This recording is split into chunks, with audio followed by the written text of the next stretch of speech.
What's up, guys? Today we are kicking off my 2025 NFL Draft quarterback evaluation series. I have watched 43 games worth of tape. I have graded 1,825 snaps, six quarterbacks, and we're going to start right at the top with QB1. And it's not the guy that I don't think anybody else has QB1. I'm going with Tyler Shough out of Louisville by way of Texas Tech, by way of Oregon. The man with the most ridiculous list of schools attended and 7 years of college football, except he's only actually got one. You see, he's taken about 1,000 dropbacks in college, and about 500 of them happened in Louisville in 2024. He suffered a broken clavicle, a broken fibula, which is a part of your leg, and another broken clavicle collarbone in the last 3 years, all at Texas Tech. He also lost a year to redshirting at Oregon behind Justin Herbert, which goes to show how old he was, but also like nobody is going to blame you for not starting over Justin Herbert when you're 18. And he got an extra year of eligibility because he only got 5 games during the COVID season due to the Pac-12 being different. That means that he played like 6 games at Texas Tech, 5 games at Oregon, and everything else was at Louisville this year. So yeah, he's a seventh year quarterback and he's 25. He'll be 26 in September of next year, but he hasn't played a ton of football. So I don't actually care that he's old, right? People are, oh, he's in the same recruiting class as Trevor Lawrence. That's true. If Trevor Lawrence were in the draft, would you take him in the first round? I think you probably would. And beyond that, he's got way less experience than guys like Cam Ward and Shedeur Sanders in the same draft class who are 3 years old. So what's 2 years difference, right? Like 25-year-old quarterback, 23-year-old quarterback, they're both overaged. Who cares? If Tyler Shough is as good as I believe he is, you're not going to be sitting around when he's 36 being like, I sure wish we had him for 2 more years. It wasn't worth having this franchise quarterback for a decade. No, it's totally worth it. People trade first round picks for a year or two of a franchise quarterback. Look at the Rams and Matt Stafford. I think they're pretty happy. Not to say that Shough is on Matt Stafford's level, but if I propose that you have a franchise quarterback and he's in the draft and you spend a first round pick on him and he plays for 10 years, that's a swell deal with good value. Anyway, I think that not only does Shough have a lot of room to grow just because he does have such little actual on-field experience, but I also don't care because when he was young at Oregon, at Texas Tech, when he was under 22, he was still really good. Without further ado, I think it's time to start actually getting into what I see on film and why I have him quarterback one. First of all, I think I'm the only one who has him quarterback one. There are some guys like Greg Cosell and Louis Riddick who are high on him and think that he'll be a good quarterback, but almost everybody has him quarterback three behind Shedeur and Cam Ward. And while I like Cam Ward, I do, I don't love him. And I don't think that Shedeur Sanders should be drafted in the top 100. I think he's terrible, but we'll get to that video later. For now, let's just get to Tyler Shough. I've been super high on him. Back in early February, I finished scouting about 6 of his games, and I said, you know what? I know I'm going to get eaten alive for this, but I've looked for all the film I can find, and the guy's just good. And I got all the blowback you would expect. Who could ever imagine that a quarterback who wasn't hailed as the first overall pick could turn out to be good? That never happens, right? It's always top 5 picks that are good at quarterback.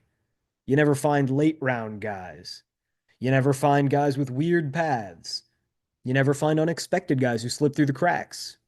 And guys who aren't considered first round picks never get drafted top 10 in the same draft class. Oh, wait. Ha! Turns out popular consensus is really, really bad at gauging how good quarterbacks are. Guys get overdrafted all the time, just like Bo Nix and Michael Penix did last year. We thought they were second or third round picks. They went top 10. Happens every year. And being drafted older doesn't mean that much. I mean, do you think the Packers were mad when Jordan Love, in his first year of starting at 25 years old, went to the playoffs? I don't think they were mad because they just gave him a gigantic contract right after. And now I think Jordan Love stinks, but evidently the Packers don't. Evidently, a lot of people think that it was worth drafting him with a first round pick and sitting on him for 3 years so that he'd begin playing at 25, which is what Tyler Shough would do if you drafted him. He'd begin playing at 25. I don't see how you can look at a 6'5", very athletic quarterback with a big arm and big numbers who was a 5-star recruit out of high school and say, I actually don't think he's good because he's 25. I think it's an illogical argument. Now, if you are a doctor and you want to come to me and say, like, "Ah, he's got some kind of low grade osteoporosis, he's got brittle bones, they're always going to break," I would say, that's fine. Take him off the board. I don't want to draft a guy with injury problems, but I'm not that kind of doctor. I'm a different kind of doctor, a thinking one, a logic one, not a medical one. And all I can see when I watch Tyler Shough play football is a great player. I don't think he's Drake May. I don't think he's Justin Herbert, but he's one tier below. I think he's a legitimately very good franchise quarterback. Whether you look at just his Texas Tech and Oregon tape or you look at the Louisville tape, I don't think it makes a big difference. We're talking about a stud here. So, without further ado, let's roll some film.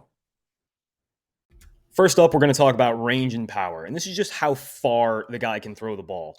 I give Tyler Shough an A, bordering on an A minus. It's not Josh Allen caliber. It's more that Patrick Mahomes area where he can throw it 60 yards without really stepping into the ball, and he can throw it 55 yards while being hit, but he's not going to change the entire game with his range. It's really good. It's great even. It's just not generational. Next up, we have velocity, which I break into touch and zip. Now, as far as zip goes, like that throw, it's late, right? He should have thrown that ball a full tick earlier. But because he has incredible velocity on the ball, he can get away with certain things. Uh, the Louisville Cardinals used his ability to drive the football and throw with excellent velocity as a weapon. In college football with the wide hash marks, it's much easier to pull defenses apart and, put defenders in conflict where they have to kind of ignore certain routes because there's just no way he's throwing that far across the field. But Tyler Shough has the ability to drive the ball to the far side, like you'll see here, that, look, this corner kind of stays inside because he doesn't think that any college quarterback is going to be driving the ball 40 yards across the field and 10 yards down the field. But Tyler Shough can do that. He gives you that ability. And, his touch, he's really good at these back shoulder throws where he takes a little something off of it and he gives his receiver an easier chance to catch the ball. Finally, release, I give it an A minus. Now, this is a combination of he's got a nice, compact, quick release, right? He throws the ball 15 yards down the field here, and it takes him almost no windup. Ball comes out really quick. There's not some elongated motion. He's not pulling the ball back and kind of contorting his body or turning the ball upside down like a Justin Fields. Ball just comes out, right? Also, part of the reason I love his release, he could throw from any platform. He could be hit, he could be running, it doesn't matter. He knows how to alter his arm, alter his hand to get the ball out no matter how his body is postured. And again, from the first clip, this is when he's 19 years old. He's getting hit from the blind side through the ribs by a defensive lineman, and he's at the 20-yard line while getting hit and throwing the ball. Ball gets caught at the opposite 45-yard line. That's a 35-yard throw past, that's incredible. Really easy arm talent, range, velocity, and release. It's all great. Next up, we're going to do accuracy and precision. Now, keep in mind that these are different things, and these definitions get lost most of the time. Accuracy is how often you hit that bullseye. Precision is how consistent your placement is. So think of accuracy as how often does this quarterback throw a perfect ball, and precision being more how often is the ball catchable, right? Actual accuracy and consistency of accuracy. Jay Cutler could fit the ball through a keyhole, through the head of a needle, but then sometimes he would also just miss wildly. High accuracy, low precision. Understand? When it comes to accuracy and precision, I think Tyler Shough is really good. He is really above average with his ball placement. He can put it on the proper shoulder. He can fit it into tight windows. He's very accurate. Not incredibly accurate, but very accurate. When it comes to throwing a catchable ball, though, Shough almost always puts the ball in the vicinity of, in the catch radius of his receiver. Sometimes I'd like it to be a little further ahead. Sometimes I'd like it to be a little lower, but it's always catchable. Not always, but almost always catchable. It's hard to show clips that evidence this, but just look at his charts, right? Over 80% of his passes were catchable when they were aimed. Now, even when you strip out all of those easy passes, the screens, the dump offs, the checkdowns, these routine passes that I think everybody should make every time, even when you strip those out, still a really high clip of accuracy, far above the average in the draft class when it comes to throwing the ball down the field. I have no issues with Tyler Shough's ball placement or accuracy. Next, let's get into the zones of accuracy, right? Sometimes you can throw to one level, you can't throw to the others. The most important one, what everybody comes for, what the chicks dig, is the long ball. And Tyler Shough, he's not Drake May. He's not the greatest long ball thrower I've ever seen, but he's way up there and definitely the best in the class for my money. Going back to his 19-year-old days at Oregon, with very little windup, he can throw the ball a mile and he can complete it almost every time.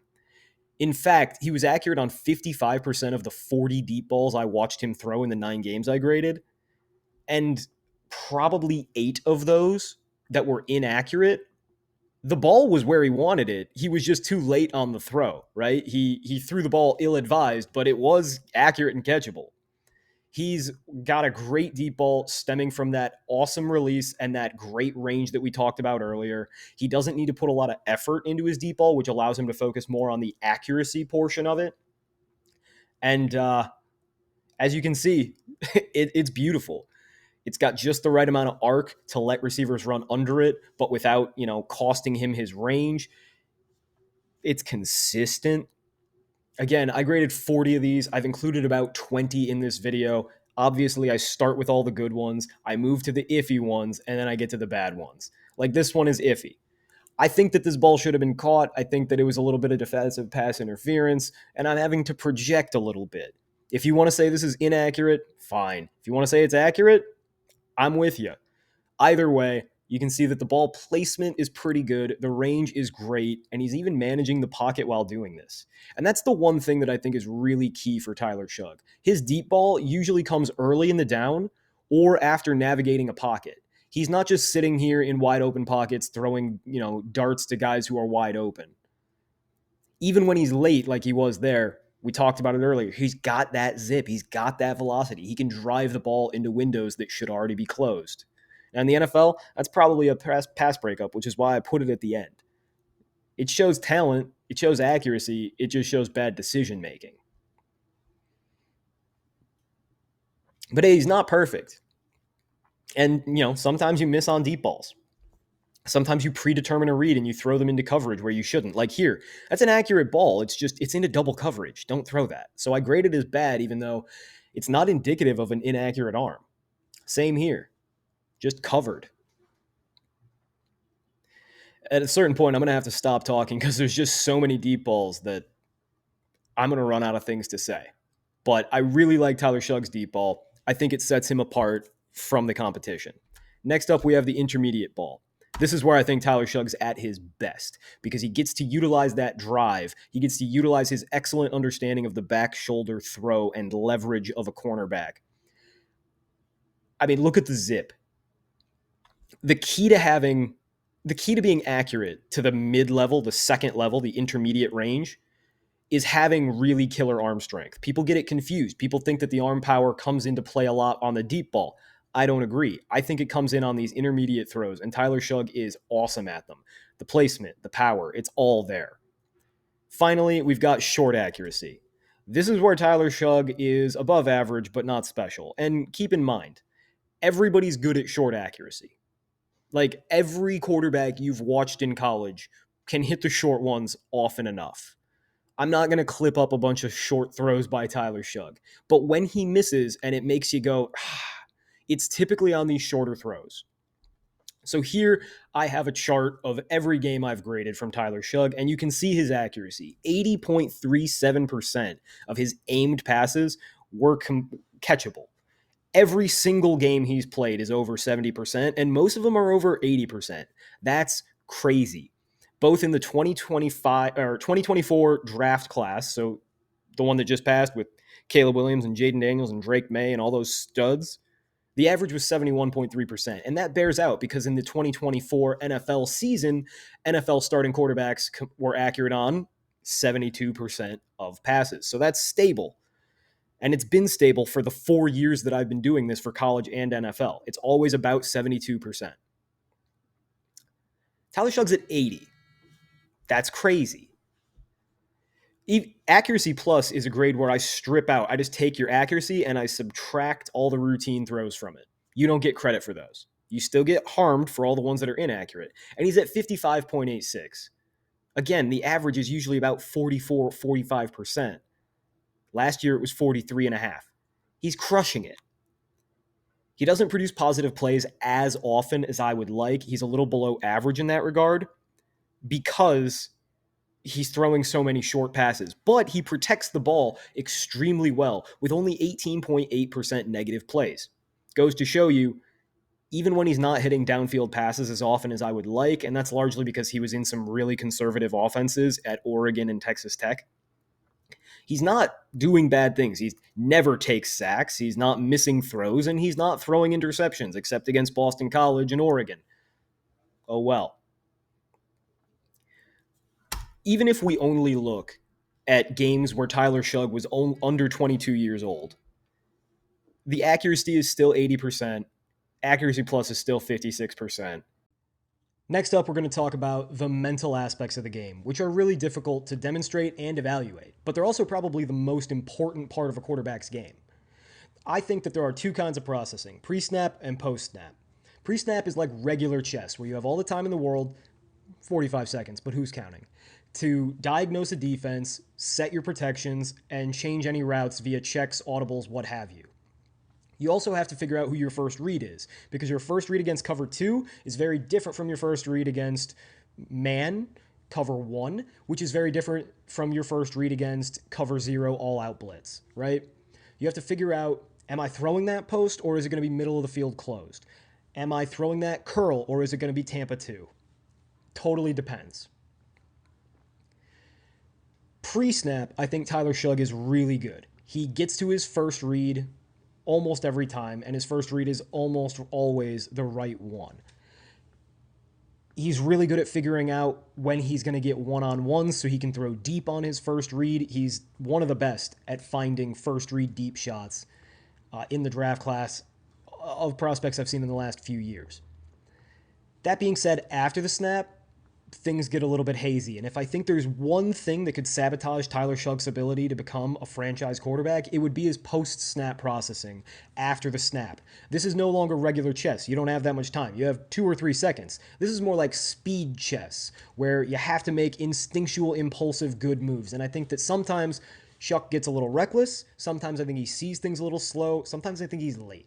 We already discussed on the deep ball portion, he's throwing the ball accurately. He's just a little late, or he's throwing at the wrong time, right? Like, guys are covered. I also think that because it's just so infrequent that he actually has to get to a second or third read, because he's making good decisions on his first reads, and he's got a well-coordinated offense with solid receivers. He just doesn't have enough practice with it. Despite being 25 years old, Shough's only played 1 year of college football, and then some change other than that. So on this first play, I think this is a really good example of Shough not processing as fast as I'd like, but being able to get away with it, something he might not get away with in the NFL. Upon first glance, at the pre-snap, you see 2 high safeties, and especially in college where disguise is rare, you got to be thinking, okay, it's probably cover 2 or maybe man cover 2, right? Keep in mind, it's 3rd down, and Louisville needs about 4 yards. Let's run the film, and you can see right away the strong safety comes down, the free safety backs up. Now, this probably means Miami is dropping into some kind of a robber coverage like this, where the safety guards the middle, the free safety guards the deep, and you get man across the board elsewhere. Keeping in mind that Shough thought it was probably middle of the field open, cover two or cover two man, before the snap, he's working on the right side of the field. He's got this skinny post in red, which is the primary target and the eventual touchdown recipient, who, if this is cover two, should be running right between the safeties, just kind of splitting them. He'll be in the middle of them. You can get the ball there faster than they can get on him. Touchdown. Underneath that, in case it's not cover two, in case it's not middle of field open, you've got this running back running a little curl at the sticks. Now, we saw already that once the ball is snapped, that safety rotates down. And if Shough was correct and it was a robber cover man, suddenly the post is not open because that middle of the field safety is going to double team him with that outside corner and man coverage. And your best bet is the curl route to the top of the screen to the running back because A, you're already looking to the right. You don't have time to look all the way back to the left. You're going to get sacked. There's a simulated pressure. And B, a hook route, a curl route, is always effective versus man, or at least almost always. So it's the right idea to be looking to this side of the field, and it's the right idea to be looking to the curl. Here's the problem. It's not going to be cover one robber either. So it presented like cover two. It wasn't cover two. It looked right off the snap like it was going to be a robber. It's not a robber. In fact, it's going to end up being cover three with a spy. So against cover three, that curl you were so keen on, it's kind of double team now. You can't take it. And against regular cover three, which isn't disguised, that skinny post probably isn't going to be open either because it's middle of the field closed, right? You got a zone in the middle of the field. But because of the disguise and the confusion, the post actually ends up being exactly right. This is all post-snap processing. You have to pre-snap, you see one thing. Ball snap, you see another thing. And then as the play starts to kind of clear up, you see a third totally different thing. This is really difficult stuff to sift through, and it's the kind of stuff that a Tom Brady makes look easy. Tom Brady sees pre-snap and he says, I think they're actually in disguise. I bet it's not cover two. I bet it's single high robber. Snaps the ball, and within a second he says, oh, it's not single high robber. It's going to be a cover three. And even though a skinny post usually doesn't beat cover three, because it's skinny enough and because they're disguised and out of position, I can still hit him on the back shoulder, touchdown. Like that. Tyler Shough gets to the same place, but it takes him a little too long. And again, it works in college against Miami, but against the Baltimore Ravens, I don't know. Let's run the film from the start and we'll see. So here's where Tyler Shough, you see he's looking. He's looking at the curl and he sees the off-zone defender and the underneath defender. And he's like, I got to play monkey in the middle with this linebacker and I got to zip it in there before that corner can get to my guy. And he's still got to get another yard for the first down. That's a lot. That's not so easy, especially for a curl. I don't want to be messing around like that. And as you can see, the skinny post is wide open. There's no one near him. And again, that's not how cover three is typically supposed to work, but because it was disguised, that middle safety is not yet over on the side of the field he's supposed to be. So Tyler Shough realizes, he throws a zinger, right? His feet are at the 30, the ball's over the goal line. It's a 30-plus yard throw in the air. And he gets it there, lickety-split, showing off that excellent velocity. But it's late as hell. And that's why I gave him a B plus or a B minus. It's enough. It's enough. But it's not good, right? And here's another one. Really good at seeing. First read, I'm going to have a one-on-one. I can throw the deep ball, right? But he's wrong. It's not. The safety range is over, and now it's a 2-on-1. And the ball's underthrown, and the receiver was never open in the first place anyway. It was a predetermined read. But as you can see, it ended up becoming a double-covered play. Here, this is from when Tyler Shough was 19. He had this problem at Oregon a lot, actually, because they did so much quick game and so much RPO game. He would just lose sight of linebackers and forget they were there. He would wait until his receiver beat their man, their defensive back, and then just totally forget about underneath defenders. And that's all that happened here, is he waits it out. He thinks that he's got his receiver breaking open because He does. His receiver is breaking free of the corner. But you got to remember, like, that linebacker does exist and can move. That should have been a pick every time. And while I think that Shough has seriously progressed past those issues, he still will put the ball in harm's way a little bit. Like, what is this throw? What is the play design? Why are you not throwing it short? I know it's third down, but like there's nobody on that underneath drag receiver.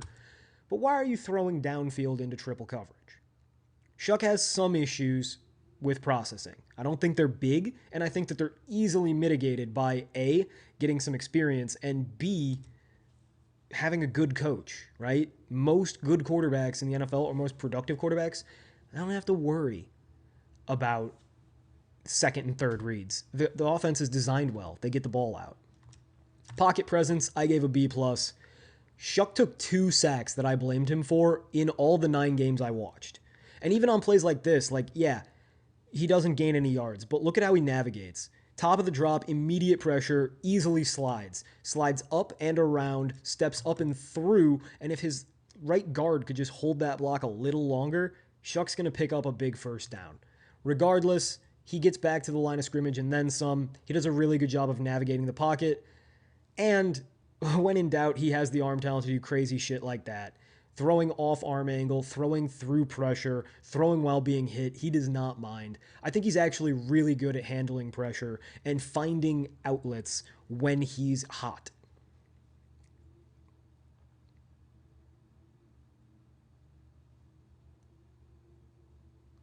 Right? Really big on stepping up and through, and he keeps his eyes downfield while he's doing it. This is great playmaking, and it's also great pocket management. And finally, like, he can roll left and throw.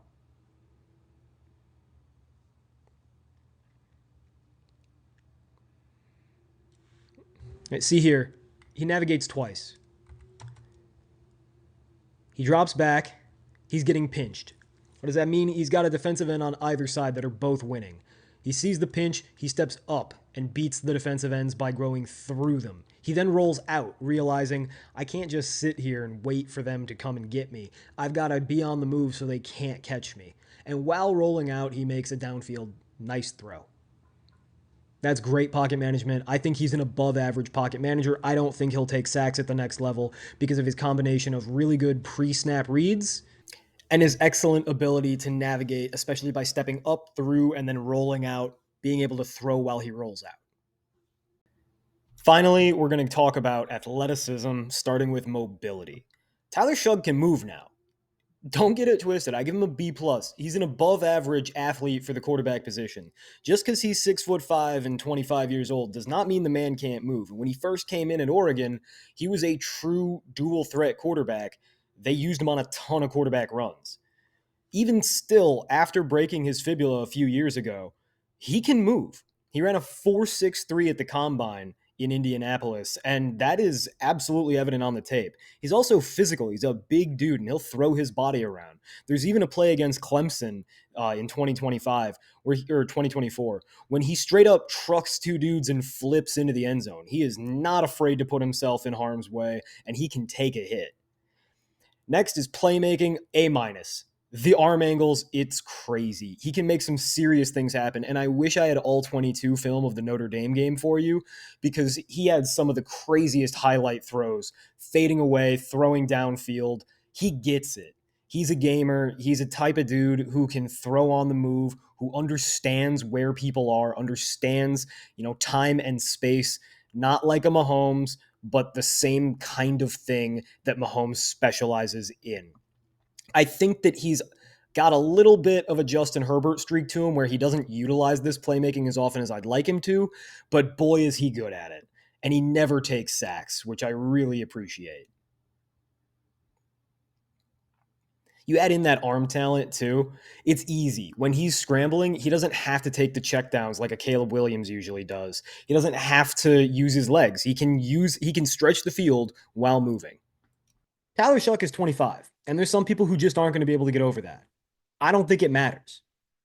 He also might have some kind of brittle bones or like osteoporosis because he did break 3 different bones in 3 consecutive years. And that maybe the guy didn't drink enough milk. Maybe he just got unlucky. I have no idea. All I know is if my doctors tell me that his medicals are clean, I don't care that he's 25 because he's played a lot less football than most guys and he's still better. I don't think you get a ton better at football sitting in a hospital bed or sitting in a rehab facility trying to fix your broken leg or collarbone, shoulder, whatever. If you're just asking me who's good at playing football on film, Tyler Shough is great at playing football on film. If he was 21 years old and had the exact same film he just had at Louisville, I'd take him first overall and I'd be thrilled to do it.